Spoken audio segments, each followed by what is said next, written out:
जो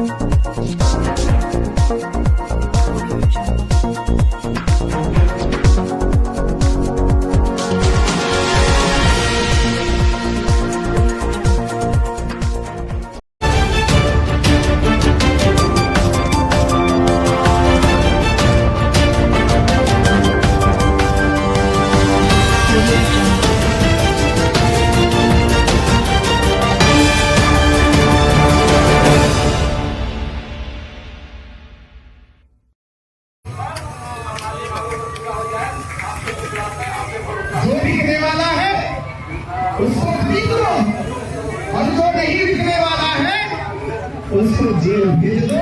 वो इस आंदोलन में हुआ है। हमने देखा, आपने देखा, देश ने देखा, पर वो भूल गए। उनकी ये गलत फहमी आज दूर हो गई है। जब ये पूरा पंडाल मैं देख रहा हूं, मैं आ रहा था, मैं देख रहा हूं, आ रहा था। आज इस गणतंत्र मैदान में जितने भी पंडाल हैं, उन पंडालों से सबसे बड़ी संख्या यहाँ है, यहाँ है। और विधायक जी ने कहा भी ये शुरुआत है, ये अब शुरुआत है। इस शुरुआत से भरना गांधी मैदान है, गांधी मैदान भरना उनको। इस देश के कोने कोने से बहुत समाज जा गया। देश विदेशों में बहुत समाज आतुर हो गया है कि पहली बार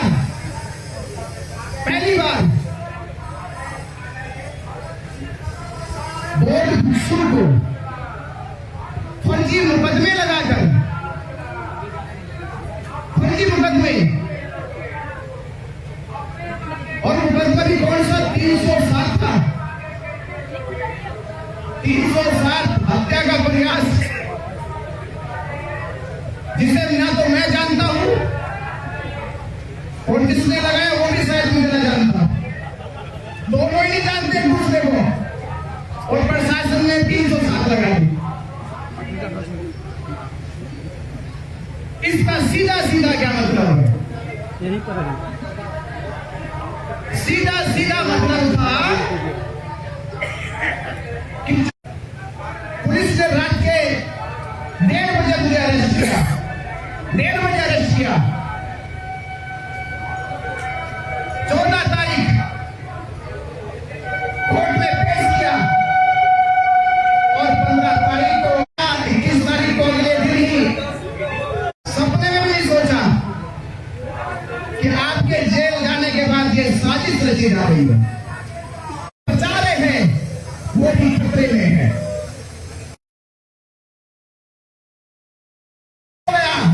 ये मैं आपसे यहाँ का मनुवादी,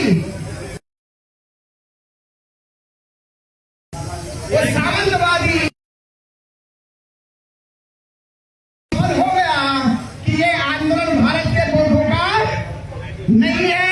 ये श्रीलंका से आजादी भंगा रहे हैं जो ये आंदोलन चला रहे हैं। इसलिए उनके खिलाफ बहुत बड़ा जनमोर्चा खुल गया है। संख्या नामात्र की है ही नहीं थी। दूसरा आंदोलन भी उसी की,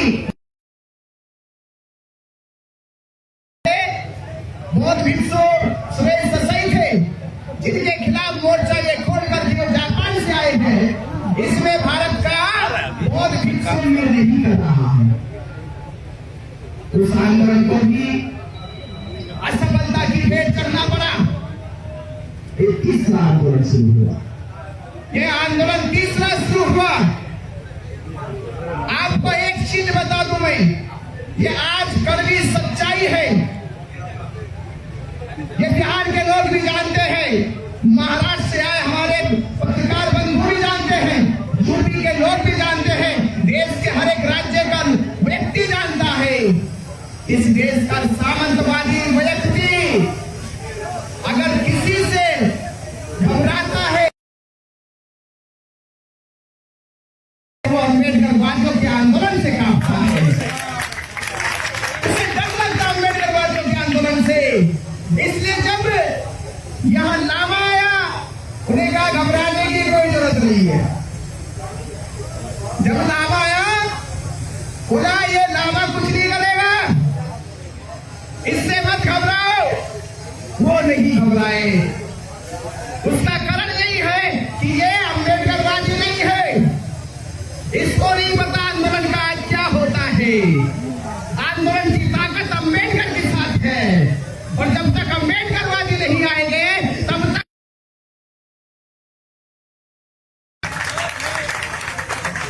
पर वो ख्वाब उसका टूट गया। जब उस आंदोलन में बंदे करुणा सिंह लाहौर और बिना चाहे की एंट्री हो गई। रचनाएं जब धराशायी होने लगी, क्योंकि आपने देखा जब पहली बार आंदोलन उठाया गया था महाबोधि महाविहार के सामने से, संख्या के साथ बोल रहे आएंगे, तो लामा ने मुझसे कहा भंते जी कॉन्फ्रेंस कीजिए जल्दी जल्दी, संख्या बढ़ानी है। एक 10-12 बहुत भिक्षु बैठे हैं, और 10-12 भिक्षु भी नहीं, उनको चीवर देकर बैठाया गया, 100-200 रुपए देकर बैठाया गया। यानी आंदोलन नहीं चल रहा था, लोगों की भावनाओं के साथ खिलवाड़ हो रहा था। मैं चला गया उसी रात फिर इसने रात को आके आंदोलन उठा दिया, उसी रात उठा दिया गया, और आकाश लामा नहीं गया, बंदे प्रज्ञाशील नहीं पहुंचे वहां पर। आंदोलन खत्म हो गया। रात को 1:30-2 बजे में फोन आया कि बंदे जी पुलिस आई और सबको ये कहकर कि आप सबकी तबीयत खराब है, हमें हॉस्पिटल में जाके डिटेन कर दिया। ये खबर फैली, हम पहुंचे थे बनारस तक, हमने गाड़ी रोकी, हम तुरंत वापिस हुए। आप देखिए उतनी समस्या उस दिन हमारे ऊपर की गुजरी। रात को हमारी गाड़ी का टायर फट गया, गाड़ी रोकी, रात को टायर कैसे चेंज करें। सुबह तक इंतजार किया, जल्दी जल्दी टायर चेंज किया। उसमें भंते जी का फोन आ गया मुझे कि कहाँ हो। मैं बोला भंते जी मैं तो निकल गया था, बस वापिस आता हूँ। आप पहुंच चुके थे, बोल गया, और वहां पहुंचे। हमने फिर जाकर उस आंदोलन को शुरू किया, फिर बड़ी संख्या में बैठे, लोगों से अपील करी। अब असली और नकली लोगों के बीच में आंदोलन शुरू हुआ। नकली लोग भी बैठ गए, और जो वहां पर आंदोलन फिर से चालू कर दिया गया, और संख्या बढ़ने लगी। भंते जी ने मोर्चा संभाल लिया, व्यवस्था को मजबूत करने लगे, टेंट बल्ली रखने लगे, झंडा फहराने लगे। इतनी व्यवस्था मजबूत हो गई, देखते देखते वहां हजारों की संख्या में रोज लोग आने लगे, हजारों की में, और देश भर में बड़े बड़े कार्यक्रम होने लगे, देश भर में। अब नकली लोगों को ये आंदोलन की शक्ति, आंदोलन की ताकत हजम नहीं हो रही थी। षड्यंत्र रचा जाए, कुछ तो किया जाए। इसका ये सबूत है, सरकार ने मेरे पे फर्जी मुकदमे करे। हो सकता है कि सरकार के लोग महंत की मलाई खाते होंगे, महंत का पैसा खाते होंगे, महंत उनको पैसे देता होगा। पर मुझे ये बताओ, लामा कंपनी ने मेरे पे मुकदमे किए, भंते जी पे मुकदमे किए, उनकी हमसे कौन सी जाति दुश्मनी थी? ये बात हजम नहीं हुई मेरे। सरकार के मुकदमे पता चलता है, पर हमारे साथ बैठकर जो आंदोलन में शामिल थे वो मुकदमे करते हैं। ये बात ना तो हमें हजम हुई होगी, ना देश के लोगों को हजम हुई होगी। क्यों के वो मुकदमे होने? क्या कोई हमारी दुश्मनी थी उससे? जब कोई बात हमारे बीच में तो ने क्यों किए? क्योंकि वो समय आ चुका था,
उनको लगा कि ये आंदोलन तो बहुत ऊंचाई तक जाने वाला है।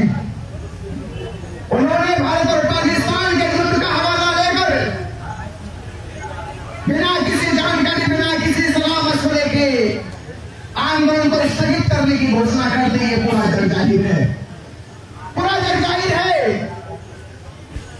आज सोचो, हमसा में हमें पता चला, मीडिया में हमने देखा, मैं भंते जी को टेलीफोन किया, भंते जी ऐसा हो गया, मुझसे भी रहा जा, भंते जी अपने पास थोड़ा इधर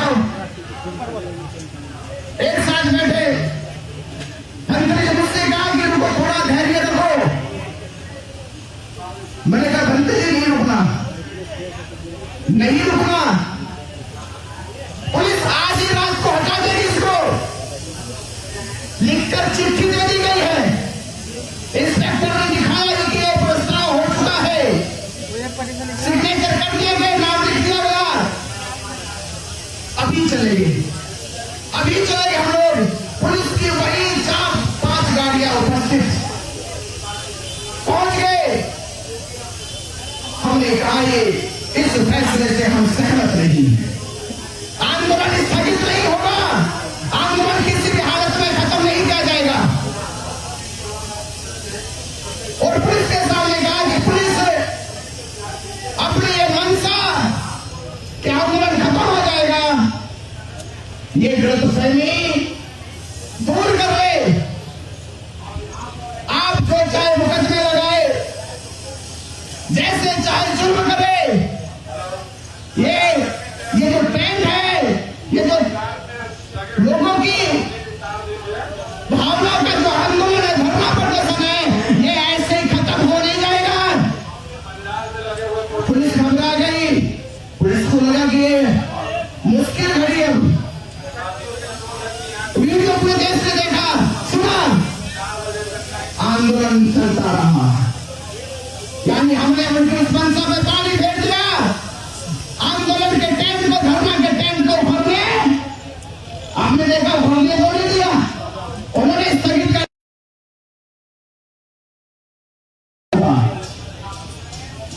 अब हमें समझ में आ गया, लेकिन उन्होंने क्या कहा, हमने अगर गुंडागर्दी भी की तो पुलिस के साथ कि आंदोलन का टेंट नहीं उखड़ेगा।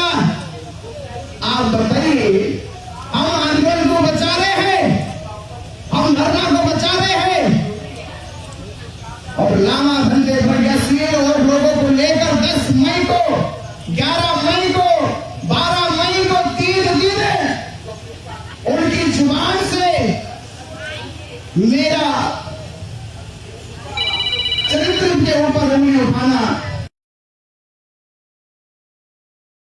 जाने क्या कर नाम देकर मीडिया में लगातार 3 दिन बोलते रहे, 3 दिन बोलते रहे। 3 दिन बोलना, आप समझ रहे हो। वहां बीटी एक्ट रद्द करो, गायब। महाबोधि महाविहार मुक्त करो, गायब। बौद्धों की अस्मिता को बचाओ, गायब। बस किसी भी तरह से बनते आचार्य, बनते करुणाशील राहुल को इस आंदोलन के जो मजबूत स्तंभ है उनको कैसे गिराए, उनको लोगों की नजरों में कैसे गिराए, वो झूठा प्रचार 3 दिन लगातार करते रहे। आप सोचे हमारे अंदर की जज्बातों को, हिम्मत को, हम ये सब सुनकर भी इसलिए शांत थे कि पुलिस तैयारी कर चुकी है कि दोनों गुटों में जो झगड़ा होगा, आंदोलन खत्म होगा। हमने सोचा झगड़ा नहीं करना, भी कुछ नहीं बोलना। 12 मई आएगी, पूरे देश का बोल समा जाएगा, निर्णय कर लेगा, ऐसा हो जाएगा। हम अपने दिल पे पत्थर रख के 2 दिन अलग बैठे रहे, और वो 2 दिन यही प्रोपेगेंडा चलाते रहे। 12 मई आई, 12 मई को हमने वादा किया था कि हम महाबोधि महाविहार के सामने जाकर वंदना करेंगे, यात्रा लेकर चलेंगे। पुलिस ने तो नोटिस भेज दिया, हमारे व्हाट्सएप पर लिखकर नोटिस भेज दिया, अगर आप भेजा जाएगा। हमने कहा हमने जो वादा किया है वो पूरा करेंगे। और आपने देखा, आप सभी पत्रकार बंधुओं ने देखा कि हम महाबोधि महाविहार पहुंचकर हमने वंदना करी और वहां से फिर हम अपने धरना स्थल पहुंचे। उस समय सैकड़ों की संख्या में बौद्ध भिक्षु साथ थे, हजारों की संख्या में उपासक साथ चल रहे थे, धरना स्थल पहुंचे। और किस तरह का उन लोगों ने सैकड़ों बौद्ध भिक्षुओं का अपमान किया, ये सारी दास्तान मैंने ये सबने देख ली। अब उनको और खतरा बनने लगा कि अब पूरा देश जानेगा, पूरा बौद्ध समाज जानेगा क्या होगा। तो मैं जानू तो 3 ग्रुप का नाम ले रहा हूं। एक ग्रुप का बीटीएमसी। बीटीएमसी ग्रुप में कौन, मैं आज खुला चैलेंज से नाम ले रहा हूं, जेल में जाके पता चला मुझे। बीटीएमसी ग्रुप में पहला नाम था अरविंद सिंह। ये साजिश में शामिल कौन था? अरविंद सिंह। बीटीएमसी ग्रुप का दूसरा सदस्य था किरण लामा, जो आकाश लामा का रिश्तेदार है।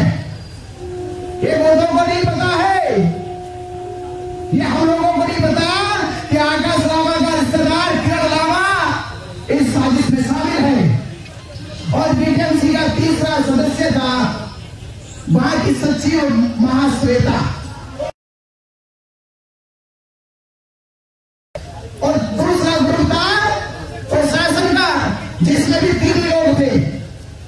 पहला एसडीएम, दूसरा डीएसपी और तीसरा इंस्पेक्टर। दूसरे ग्रुप में 3 लोग। और इधर इस ग्रुप में भी 3 लोग, इधर भी 3 लोग। 3 लोग, जहां 3 हो जाएंगे वहां खेल को खेला। 3 लोगों का अनाउंस करा दीजिए, ये जो आंकड़ा है काम निकाला हो जाता है। अनाउंस कर दें। इधर भी 3 लोग थे। पहला आकाश लामा और मिश्र लामा आंदोलन में प्रतिबद्ध। आकाश लामा, मिश्र लामा और प्रज्ञाशील बंते जी, 3 लोगों के बीच की साजिश थी। अब मुझे बताओ, मैं अकेला चल जाएगा? आप तो जेल नहीं रहे, आकाश लामा बाहर थे, प्रज्ञाशील बाहर थे। और जब आप लोग आंदोलन चला रहे थे तो आपकी उपस्थिति में आंदोलन खत्म क्यों हो गया? कहां चला गया आंदोलन? जब मुझे गिरफ्तार किया गया तो जानते डीएसपी क्या कहता है? भंते जी, आपको पहले चेतावनी दी गई थी कि आप ऐसे भाषण मत दीजिए। आप मेरे पंडितों के खिलाफ मत बोलिए। आपने नहीं सुनी। तो आज एक बार और मौका देते हैं आपको। उन्होंने वो चिट्ठी दिखाई कि ये आंदोलन 2 दिन के बाद खत्म करके जाएगा। अगर आप भी चाहते हो कि इस आंदोलन में आप प्रशासन की भेंट ना चढ़े, जेल ना गए, ये रात के 3 बजे बात हो रही है। और ये बहुत देर में मुझे नहीं रखा गया, मुझे लेके सिविल लाइन गया में वहां लेकर चले गए। 2 घंटा मुझसे लगातार पूछताछ की गई। 2 घंटे रात को 3 बजे पूछताछ की गई। कहां से आए हो, क्या मकसद है, आप ही क्यों, आपको पैसे की फंडिंग कहां से हो रही है, दुनिया भर के सवाल। और आखिर में मैंने ये कहा, अगर मैं बाहर हूं तो आंदोलन में हूं, अगर मैं बाहर हूं तो आंदोलन में हूं, आंदोलन के बाहर नहीं जा सकता। अगर जेल भेजना है तो आंदोलन में से मैं ही नहीं रहूंगा। तो ये मत समझ लेना कि आंदोलन खत्म हो जाएगा। आप केवल इतना कर सकते हो, धरना खत्म कर सकते हो, आंदोलन खत्म नहीं कर सकते। आप धरना खत्म कर सकते हो, केवल आंदोलन खत्म नहीं कर सकते। तो डीएसपी हंसने लगा, बोला कि मानोगे नहीं? मगर बिल्कुल नहीं। मुकदमे लिख के जेल भेज दिया।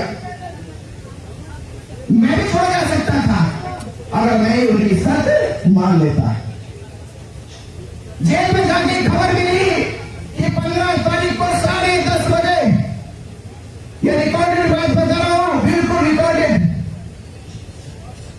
10:30 बजे सुमित पाल, आकाश लामा, भंजर प्रज्ञाशील, एक आदमी और उनके साथ 4 लोग 10:30 बजे डीएम कार्यालय पहुंचे 15 तारीख को, और पूरा का पूरा आंदोलन खत्म करने का चिट्ठी प्रस्ताव पे साइन कर दिया गया।